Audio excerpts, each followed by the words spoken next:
Only 3 guaranteed receivers on the roster? That might be a bit of a reach. Let's talk about it on the One Carolina show. So the Panther intranets were taken ablaze yesterday with an article written by Joe Person, who I personally respect, working for The Athletic, has been around with the team since 2010, working for the Charlotte Observer first. Wrote an article yesterday with 7 takeaways from his minicamp analysis. And there were a few things in there that kind of caught some people off guard. Some really good information nonetheless, some of the stuff that we've kind of already known. But the specific one that he talked about was the wide receiver position and how he believes that there's a few guaranteed locks at that position. Now, I'm going to take my time and go through the whole article just because I think it's a really, really in-depth article, and I think you guys should subscribe to The Athletic to get this yourself. But let's go through it piece by piece now. After Carolina Panthers second-year head coach Dave Canales turned players loose at the end of last week's mandatory minicamp, offensive linemen Ickey, Robert Hunt, and Jatiri Carter, I probably said that wrong, sprinted off the field, hopped on a golf cart on their way back. But there's one part in this one that I do want to mention. He says, this was Dave Canales, and I saw this clip as well. He said, the biggest thing they have to realize is your vacation was after the season. You had 3 months off, Canales said following minicamp practice. We're in a ramp to training camp. So these 5 weeks, you have a week of kind of reloading. Then you got to just kick back up into your training and build off the strength and the fitness that we have. Let me tell you why I love this. Because it's the obvious, right? It's not something that we haven't heard before or that other coaches may have said behind closed doors. But what I love about it being said up front is that it adds an additional layer of accountability, right? Because yes, that might be something that's communicated behind closed doors, but when it's put out there publicly, and if we see a player come into camp, say out of shape, or we see a player too preoccupied, like, look, I'm just going to say this. I know a lot of people won't like this, but like, I'm not saying that this is a thinly veiled shot at people's off the field activities. What I am saying, however, is that it's a thinly veiled shot at people's off the field activities, right? Do with that information what you will. But it's important to make sure that this information is out there from Dave Canales' perspective, because it's like, look, man, if we start having questions about certain things, look, I put this out publicly. So now it's not just me that you're having to be held accountable to. You know exactly where I stand. That's one thing I love about this new regime. There is full transparency. Obviously, there's going to be things that they don't tell us, but for the most part, man, this is as transparent a regime as we've probably ever seen in the Carolinas. So, yeah. After a 5-win season in Canales' first year and productive spring, he doesn't want to start from scratch in training camp, which will feature joint practices with the Cleveland Browns in Charlotte and the Texans in Houston. So that was my biggest mistake, readiness for camp. You can't count on camp to get you in shape, Canales added. The nature of it, the mandatory days off, we have to be able to take advantage of every single practice. I'm so glad he said that, because we saw it. This speaks to the reason behind why we didn't see those guys playing in preseason games. Because quite frankly, you're a first-year head coach coming in. You're still learning a lot of things, right? You're a one-time offensive coordinator catapulted into an opportunity with a job that many people, honestly, let's just call it a spade, probably didn't want to take, right? Ben Johnson and others included. So you get your opportunity, and there's a learning curve. There's things that you don't, that you, quite frankly, you're wanting to do things the way that you want to do them. And then you're also trying to implement the things that you've learned also yourself from the past and what worked and kind of working that whole thing out. So coming in with this mentality, like, look, we know Sean McVay, right? Sean McVay was one of those guys that didn't play his guys during the preseason, right? And people were giving them flack about it. They ended up winning a Super Bowl one of those years that they didn't do that, right? And it's kind of been the Rams, cachet from the point that he took over until now. Here's the biggest difference. You've got, and we just saw a video recently of Jared Verse and Aaron Donald working out. You have a guy in Aaron Donald that nobody is going to outwork, number one, but everybody is going to try to match that intensity because of what he brings to the table.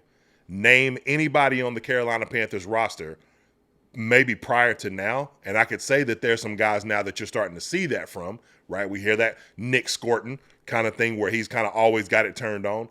But outside of guys like Derek, and Derek's not like that. He's not that kind of guy. Not a, I'm sure he works out hard and everything like that, but a workout warrior in the likes of an Aaron Donald, no. So you didn't really have a lot of those personalities in the locker room that could set the tone where you didn't have to come in and establish that early on. So I'm glad that he said this. His biggest mistake, readiness for camp, right? So some of these guys probably just were flat out not ready to play in the preseason. That's pretty eye-opening, right, when you think about that. So as players scattered to their summer homes, vacation destination, and the gym, Canales hopes, the Athletic looks at 7 takeaways from the Panthers' OTAs and minicamp. A different level of intensity. Not to make too much of non-practices in May and June in shorts and helmets, but the spring session seemed to have a little more juice than Canales' first year in Carolina. No one was supposed to be hitting, but a couple of players ended up on the ground.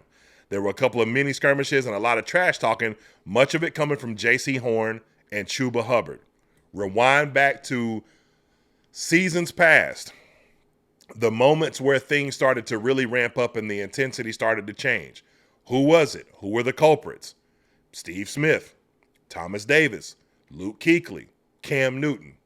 These guys arguing with each other on the field in practice, so much so that we get the infamous, famous, whatever you want to call it, situation between Josh Norman and Cam Newton, right? And that year, what do? The same thing that Chuba Hubbard is saying that he wants to do this year. We went to the Super Bowl. So I think this is the kind of stuff that it takes. No more kind of lollygagging around, man. Like, we want to be serious. People believe in themselves now. But see, you've built up the kind of capital that would allow you to do that if you're Chuba Hubbard. You might not have been able to do that a couple of years ago. JC may come to you like, bro, you ain't even broke 1,000 yards. Who you talking to? Bro, you can't even catch out of the backfield. Who you talking to? But those weaknesses have become strengths.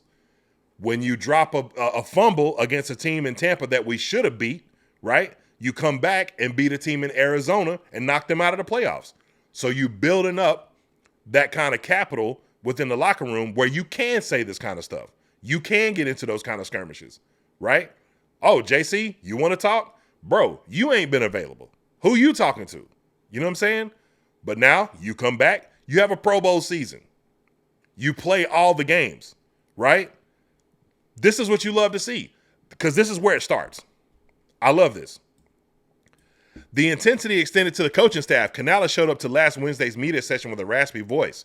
It feels like camp. A lot of meetings, a lot of practice, kind of yelling and chasing guys, just trying to add the energy to it. Canales planning to drink some honey infused, blah, blah, blah. Quarterback Bryce Young also got into the jawing. Let's go. Showing off a side of public to the public hasn't seen from him. Showing off a side the public hasn't seen from the third-year quarterback. It was just a year ago that Jadeveon Clowney called him a quiet guy who could stand to play with more energy. That's a fact. That is a fact. We talked about it many, many, many, many times. There were moments. If you want to know the moment, go back and watch some of the old videos. But there were moments throughout the season, especially the benching, which I do feel like done Bryce a service. I need to see you intense. Remember, I'm sure you guys remember the movie Dodgeball. They start showing him his wife. Similar situation. Man, it's crazy the parallel when you think about it. Bryce Young's this insanely talented guy, right? But somehow has kind of lost his way, kind of lost his confidence. A lot of moving parts, a lot of context to that. There's some places out there where that context doesn't matter to a lot of people. This isn't one of those places. Here, we care about it, right? But nonetheless, struggles. Doesn't look anything like the Heisman winner, right? Comes in last year, and we see it. Situation with his, with his personal life and having to see his personal, situation be on a broadcast with somebody else. And I'm sure that kind of gets in your mind, right? Then you get benched after maybe thinking about that. I'm not saying that that's the reason behind why he was struggling, but I've been a young man before. I done had, been in those kind of situations before. I was once that age, kind of thinking you got somebody, and then it turns out that's not it, right? So what does he do? He gets benched. And then he comes back and it's just like, you know what? I got to lock in. Because guess what? If Bryce struggled at any point, which he did, still lost some games, lost a Denver game, lost a Tampa game, shouldn't have lost it, lost a Dallas game, right? But if Bryce struggled mightily in any of those stretches of losses and didn't cap it off of what we saw at the end of the season, you best believe that we would have been as much in the QB market as any other team out there that drafted one, right? I think it just talks about our team. We're a bunch of guys that want it. I think guys are finally sick of being the same old Carolina Panthers. That was Adam Thielen, right? So you got Bryce out there jawing, talking trash. Adam Thielen feeling it. Chuba feeling it. Young talked this spring about the benefits of entering into his second season in the same offense following a tumultuous rookie year that included what felt like a new play caller every few weeks. Yes. Young's confidence and comfort zone in Canales' system were evident during an 11-on-11 red zone drill Wednesday when he carved up the first-team defense. Young twice found Xavier Legette in the end zone, then ended the day by finding David Moore in a crowd of defenders for a two-point conversion. Said Canales even threw a trick play as he continued to shape the offense around Young's strength. I think this is awesome. Mastery of the offense. We saw that going down the stretch last year. The Atlanta game was the culmination of all of that, right? Not just your confidence, but your competence as well. I've heard this quote one time, right? So I'm not going to try to act like it's something that I know myself. But a very popular sales trainer, myself have been in sales for a number of years, asked a question during a seminar once. He said, hey, what color is the yield sign? And most people answer the question all the same. Oh, it's yellow, right? No, it's red and white. And it's been that way for a number of years. But your unconscious competence, your mind just telling you what you've seen for so long, is telling you like, oh, yeah, it's yellow, even though it's changed, right? So you can see something over and over and over again, and then it just becomes muscle memory at that point. So you match that with the talent that you already have, and now you create greatness. So to me, what's starting to happen is just that pattern. And that's for any quarterback. That, we talked about that. We talked about this point too. Look, Patrick Mahomes waxes poetic about how Alex Smith was so paramount in his development, being able to sit as a rookie and just watch. I was a big proponent of that early on, but we didn't do that. Here we are today. So now we're seeing Bryce Young starting to really come into his own, into the offense. Understanding that unconsciously, I don't have to worry about the plays or the check or anything like that because I know where things are, and I'm starting to develop chemistry with my guys, which is something we're going to point to in just a second. Young wasn't perfect. The 2023 number one pick tossed a couple of interceptions. It's going to happen. A leaping one to Mike Jackson. He was trying to throw a ball to Rico Dowdle, right, and got picked off. I think he was picked off again in the red zone, right? Ryan Fitzgerald, we know about that. The 5 kicks, amazing ball placement with the field goal kicks. The draft picks not looking like rookies. These were signs during minicamp that could have been a different draft class, that this is going to be a different draft class. Just ask the employees of Uptown Charlotte Hotel who poked their heads into a meeting room where first-year edge rushers Nick Scorton and Princely, I'm going to try this, Umenmailin, were reviewing their defensive responsibilities while using chairs as offensive linemen. Canales said in April he had a run through hundreds of simulations and mock drafts and never landed one in which the Panthers took wideout McMillan, Skurton, and Princely with the first 3 picks. You and me both, because most of the mock drafts that we done, none of those 3 players were there within the same draft for us at all, right? Scorton a lot of times ended up in the first round, right? So, yeah, not happening. What a lucky day for us. Among the other rookies, former Notre Dame tight end Mitchell Evans saw his learning curve accelerated after Tommy Tremble's back surgery last month. Jimmy Horn was limited with a hamstring injury, but the ex-Colorado wideout, with his speed and return ability, will be someone to watch at training camp. Now, here's where we get to the meat and potatoes. This is what had everybody upset. The Panthers went into week 1 last year with only 5 wide receivers on the active roster, then brought up Jalen Coker from the practice squad a few weeks later after Thielen was injured at Las Vegas. Canales hasn't said how many wideouts he expects to keep this year, but thinks the competition for the last couple of spots will be very difficult. Thielen agrees. For the first time since I've been here, you look around the room and you don't know who's going to make the team. And that's a great thing. Thielen, McMillan, Legette are locks. Here it is. Let's do it again. Thielen, McMillan, Legette are locks. Horn likely is too, given that the 6th-round pick could well be the punt returner. That leaves veterans Hunter Renfrow, Dan Chisena, and more competing with younger players like Coker and undrafted free agent Jacoby George fighting for the final spot or two. All right. Personally, I can understand what everyone is saying, and I think two things can be true.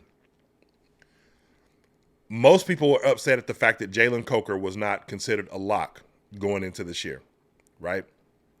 And I could see why those people would be upset. Other people like Joe Person probably looks at it from the perspective of, hey, in the NFL, politics do count. Your draft position in the NFL, unfortunately, is going to be a thing, right? Like, your draft position is going to be a thing because you're going to be justified. Like, a lot of times, certain guys will get priority just because they were drafted as high as they were, right? Now, on a roster like this, do I believe that that's going to be the case here? Yes and no. I do believe that some guys' draft stock and status, not stock, but status and position is going to play a role. McMillan, yes, guaranteed lock, right? You don't draft a player that high and him not. He would have to do everything in his power, Shamar Stewart. And look, salute to Shamar. Like, I ain't, get your money, do what you got to do. But you'd have to do everything in your power not to be on this team, right? When you're drafted that high. Jimmy Horn, however, a couple of mistakes in the offseason, maybe an injury, maybe a bad camp, and you can justify letting a 6th-round pick walk away. And I think that's the justification for Jalen Coker and him not having a guaranteed spot. It's just that. Hey, it's an undrafted free agent. But that undrafted free agent done a couple of things that, to me, helps me stand more on the other side of him should be a lock, right? I think that, one, if I'm not mistaken, aside from DJ Moore, I don't think that there's been a player who's consecutively had longer plays from scrimmage than Jalen Coker. And it's not just his long plays from scrimmage that are the thing. It's how they happen, right? The play in Dallas, where he's open and burns the, corner going down the field. The preseason play, I think against Buffalo, where Jake Plummer throws him, uncorks one down the sideline and, he takes that one down. The catch against Denver. There's so many of these other, catches in traffic. That drive to win the game against Atlanta. A few of those catches in traffic, there's nobody on this team making those grabs. Not Adam Thielen, and certainly not the guy we drafted in the 1st round last year, at least not yet anyway. So, to me, that's part of what would make him a guarantee. The other thing, hey, look, I'm one of those people that when you see certain things, man, you got to believe it, right? Now, this is going to be controversial. I know it will be, and I'm okay with that. I think that some of the people who have a problem with XL's offseason is because of what you see versus what you don't see, right? You don't see as much of the work as much as you see a lot of the extracurricular stuff, right? And hey, look, man, you are a face of this franchise at this point, regardless of whether you like it or not, he is. That's one. Two, his personality is exactly what the NFL has been looking for, right? And it's great that we have him on our team. I like it. I do. But when you have the struggles that you've had with drops, it would also be beneficial to layer some of that stuff out there as well, the work, so that these detractors don't kind of get in the way. And hey, look, if you're one of them people that can deal with people that, comment and criticize you or whatever like that, then hey, do you, right? Consequently, we haven't seen Coker out that much. But in the few moments that we have seen him, where's he been? And who's he been with? Because that's important. He's usually been somewhere with his quarterback, or they were somewhere working. And I know that XL at some point had similar kind of work, or at least I think he did, right? I think he was part of that California, group of guys that were out there training. Jalen, Jatavion, him. That kind of chemistry is going to matter.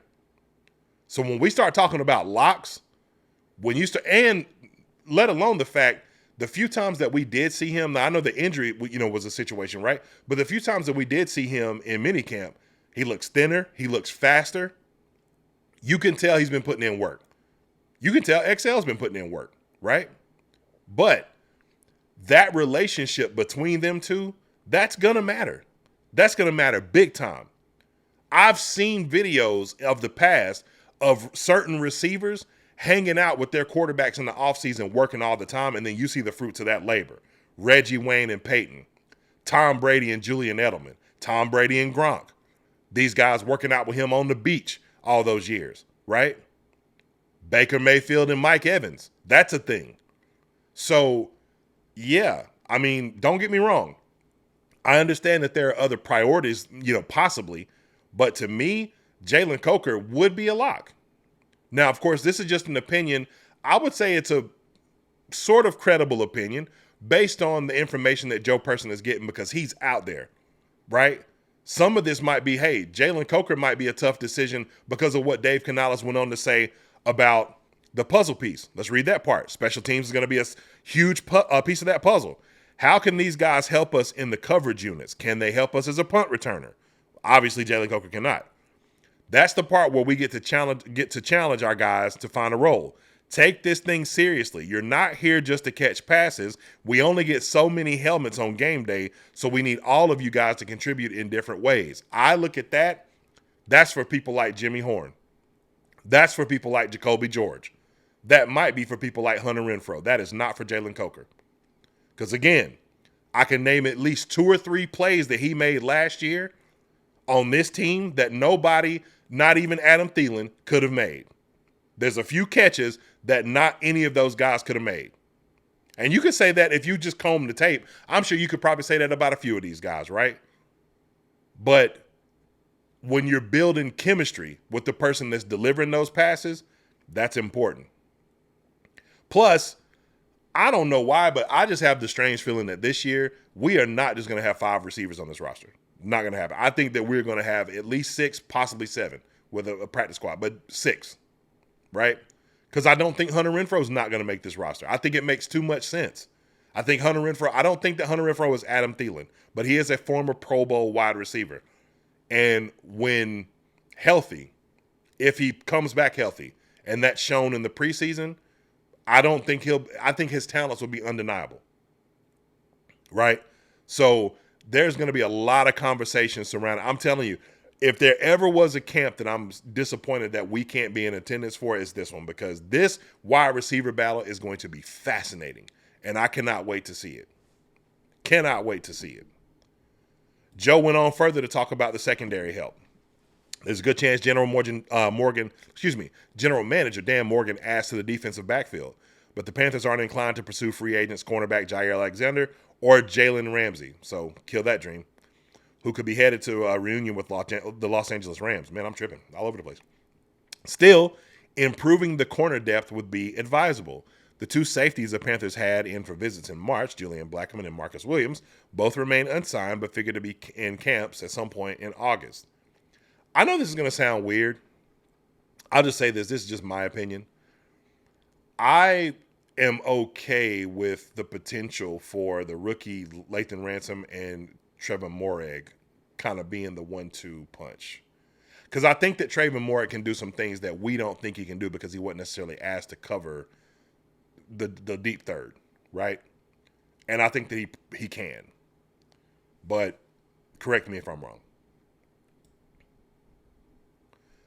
Take it easy. The Panthers weren't taking any chances with some key players, erring on the side of caution when McMillan got kicked in the leg while going down for a ball in Tuesday's first practice. McMillan has swelling in his legs, but Canales said the first-round pick is fine. DJ Wanham was also held out of team drills with a back issue. Hey, look, not for nothing. I don't think that you move on from a DJ Wanham because you need depth, right? But boy, I tell you, I am hoping that these rookies emerge quick in Princely and Nick Scorton because we're going to need them. Trimble could start camp on a physically unable to perform list, while edge rusher Amari Barno's status is also in question after a clean-out procedure on his knee, but the Panthers appear to avoid any serious injuries before the summer break. This was an excellent article. Obviously, the wide receiver portion of this article was the one that kind of caught most of the headlines, and that was a very, very good. I know Joe spent a lot of time yesterday kind of defending some of his positions on what he believed about how this wide receiver room would shape out. But Either way, I'd like to hear your thoughts on this. Like I said, I think that we're going to carry 6 receivers this year, possibly even more, right? It'll be tough to do that with other roster spots that you have to, keep open, but preferably the Jalen Coker, specifically, I should say, the Jalen Coker point. I believe that Jalen Coker is a lock on this roster. I really do. Despite the lack of potential, opportunity in the special teams department. You can't unsee what he did to help orchestrate that final drive to beat Atlanta and some of those big catches he made, not just there, but throughout the whole season. So either way, let me know what you think. Make sure to comment below, like, and leave a comment, like and subscribe if you're not subscribed to us already. And I'll be back again soon to talk with you guys, man. Until next time, keep pounding.